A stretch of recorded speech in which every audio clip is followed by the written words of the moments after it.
que o seu dia e a sua semana sejam abençoados. Boas-vindas à nossa conversa de hoje. Olá a todos! Hoje nós vamos mergulhar assim de cabeça num dos textos mais viscerais, mais desconfortáveis de toda a Bíblia, o capítulo 13 do livro de Jó.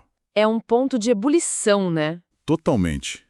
E para nos ajudar a navegar por aqui, a gente tem o texto bíblico, claro, mas também as notas e os comentários de duas bíblias de estudo fantásticas, a Holman e a Nova Almeida Atualizada. O que é ótimo, porque tem muita camada para a gente desvendar aqui. Exato.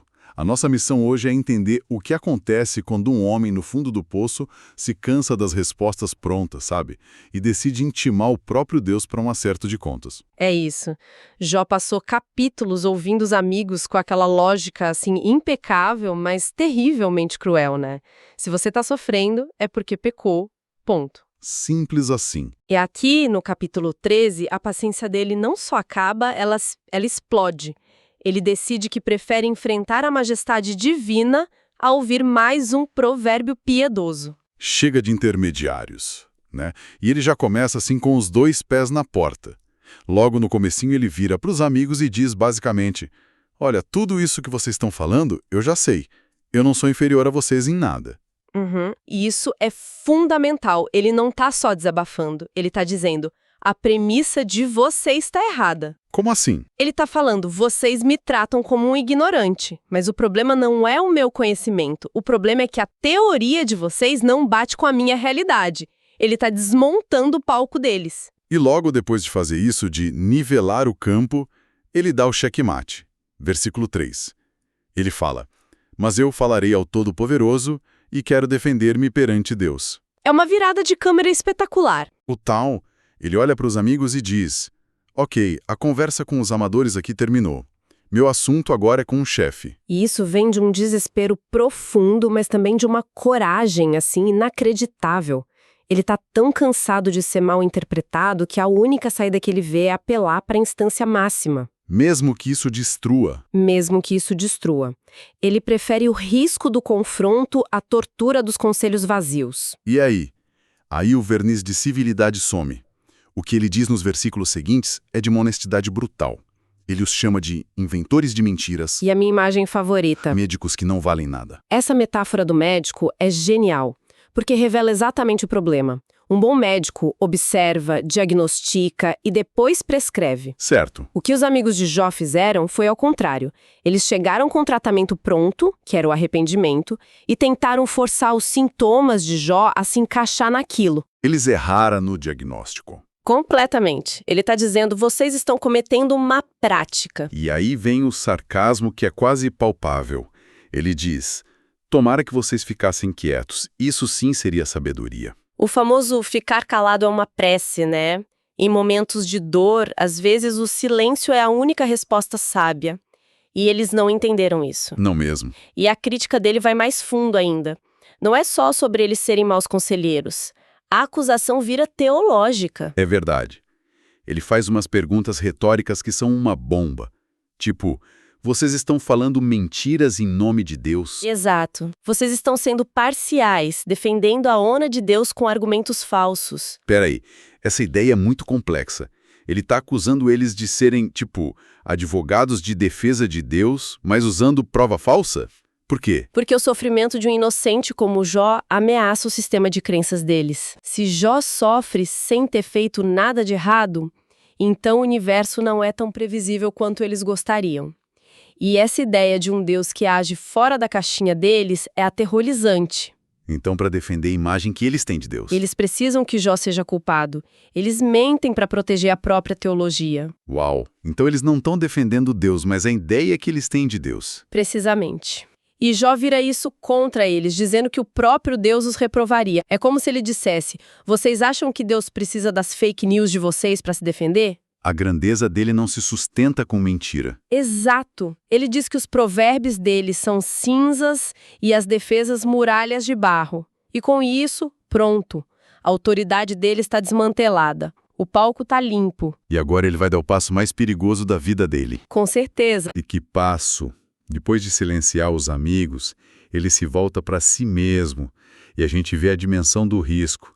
No versículo 13 ele diz: Calem-se, deixem-me falar, e que venha sobre mim o que vier. É a declaração de quem não tem mais nada a perder. É o ponto sem retorno. E a linguagem que ele usa em seguida é muito visceral. Ele pergunta: por que razão tomaria eu a minha carne com os dentes e poria a minha vida na minha mão? Essa imagem é muito forte. O que significa exatamente? É uma expressão da época. Sim, é um idioma que descreve um ato de risco extremo que nasce do desespero. Imagina um animal preso numa armadilha que, na agonia, morde a própria pata para tentar se libertar. É autodestrutivo. Mas a única opção. Jó está dizendo: eu sei que o que estou fazendo é perigoso. Sei que confrontar Deus pode me destruir, mas é a única coisa que me resta. E essa disposição para arriscar tudo deságua numa das frases mais famosas e talvez mais complexas da Bíblia inteira. Versículo 15. Ah, sim. Ainda que ele me mate, nele esperarei. Contudo, os meus caminhos defenderei diante dele.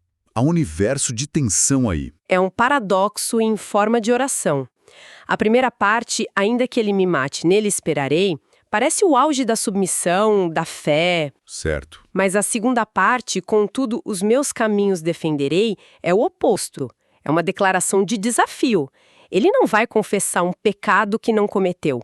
Ele vai para o túmulo defendendo a sua integridade. Mas eu li nas anotações algo que me deixou, chocado. Existe a possibilidade de a tradução nele esperarei não ser a única. Isso muda tudo. Exato. E aqui a gente entra num detalhe técnico, mas que explode a nossa cabeça.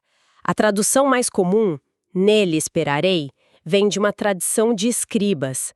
Uma leitura mais literal do manuscrito original poderia ser traduzida como não esperarei mais ou não tenho esperança. Peraí. Então uma das frases de fé mais famosas pode, na verdade, significar o oposto, que ele não tem esperança. Isso seria uma perda de fé? Não necessariamente. E é isso que torna o momento tão poderoso. Mesmo que a leitura seja não tenho esperança, não é um ateísmo. É o desespero de quem diz: não posso mais esperar passivamente por uma resposta que talvez nunca venha. Preciso de uma resolução agora. Entendi. Seja qual for a tradução, o alvo é o mesmo: Deus.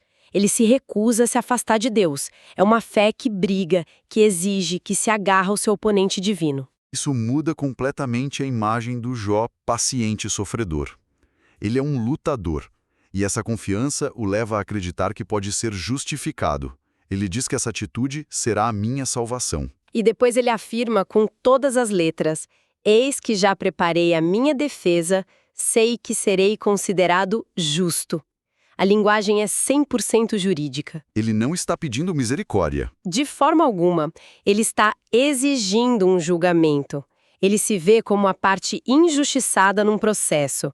Ele organiza as evidências, prepara os argumentos. Ele está pronto para o tribunal. Tão pronto que ele desafia: quem é que vai contender comigo? Ele quer um promotor para que possa haver um julgamento de verdade. Então, com os amigos calados e a defesa preparada, ele finalmente se vira para a única audiência que importa. E vai falar com Deus. Sim, e a atmosfera do capítulo muda completamente aqui. O silêncio deve ter sido ensurdecedor. É estabelecer as regras do confronto. A audácia disso eu mal consigo compreender. Ele diz a Deus: concede-me apenas duas coisas. Afasta de mim a tua mão e não me apavores com o teu terror. O que levanta uma questão fundamental. Como ter uma conversa justa com alguém infinitamente mais poderoso? Exato. Jó entende que não pode haver diálogo se ele estiver sendo esmagado. Ele está pedindo, primeiro, pare a tortura física, para eu poder raciocinar. Segundo, contenha sua majestade para eu não ser aniquilado antes mesmo de abrir a boca. Ele quer um debate, não uma execução. Ele está pedindo por equidade, por um campo de jogo nivelado. É um pedido por dignidade. E só depois disso, ele descarrega angústia em forma de perguntas. Quantas culpas e pecados eu tenho? E a mais dolorosa de todas: por que escondes o teu rosto e me consideras teu inimigo? E aqui está o coração de todo o livro. O sofrimento dele não é só a doença, a perda. A verdadeira tortura é o silêncio de Deus. É a sensação de estar sendo punido sem saber o crime. É sentir que o Deus com quem ele andou a vida inteira agora o trata como um inimigo. A falta de uma acusação formal é o que o enlouquece. Ele precisa saber o porquê. Sem isso, o sofrimento é só caos. E isso é insuportável. E o capítulo termina com ele pintando um autorretrato de sua própria fragilidade. São imagens devassadoras. Ele pergunta se vale a pena Deus perseguir uma folha levada pelo vento. A desproporção assombra. Ele está dizendo, olha para mim, eu sou tão frágil, por que tanto poder contra algo tão pequeno? E a imagem final é a mais forte. Ele se descreve como algo que se consome como coisa podre, como a roupa que a traça rói. A palavra hebraica aqui, balá, é incrivelmente visual. Não é só envelhecer. É o que então? É se desfazer, se desintegrar, como um tecido velho que você toca e vira pó. Ele está literalmente se sentindo desaparecer. Exatamente, ele está se desfazendo. E essa imagem comunica uma urgência desesperada. Ele está dizendo a Deus, você precisa me responder agora, porque logo não haverá mais eu para ouvir a resposta. Estou me extinguindo. Antes que eu vire pó, me diga por quê. É um apelo final, no limite da existência. Uau! Que final, a gente termina a leitura quase sem fôlego. Essa imagem de um homem se desfazendo como uma roupa velha, mas ainda usando o último suspiro para exigir justiça do céu. Inesquecível. É a expressão máxima da condição humana quando confrontada com um sofrimento que não faz sentido. É cru, é desconfortável e é profundamente honesto. Então, depois de passar por essa montanha-russa toda, o que a gente leva disso? Para mim fica muito clara a rejeição de Jó a qualquer tipo de curativo espiritual barato, sabe? Ele se recusa a aceitar respostas fáceis. Sim. E essa fé dele é paradoxal. É uma fé tão profunda que não foge de Deus, mas corre em direção a Ele, mesmo que seja para um confronto.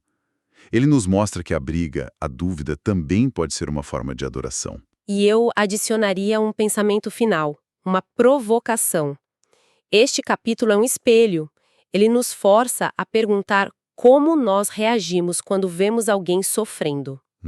A nossa inclinação é ser como os amigos de Jó, oferecer soluções rápidas, versículos fora de contexto, tentar encaixar a dor do outro nas nossas caixinhas teológicas simples. É uma boa pergunta. Ou será que o verdadeiro ato de sabedoria é às vezes só sentar ao lado da pessoa, no silêncio da dor dela, e dar espaço para que ela grite suas perguntas, mesmo que sejam perguntas duras dirigidas a Deus?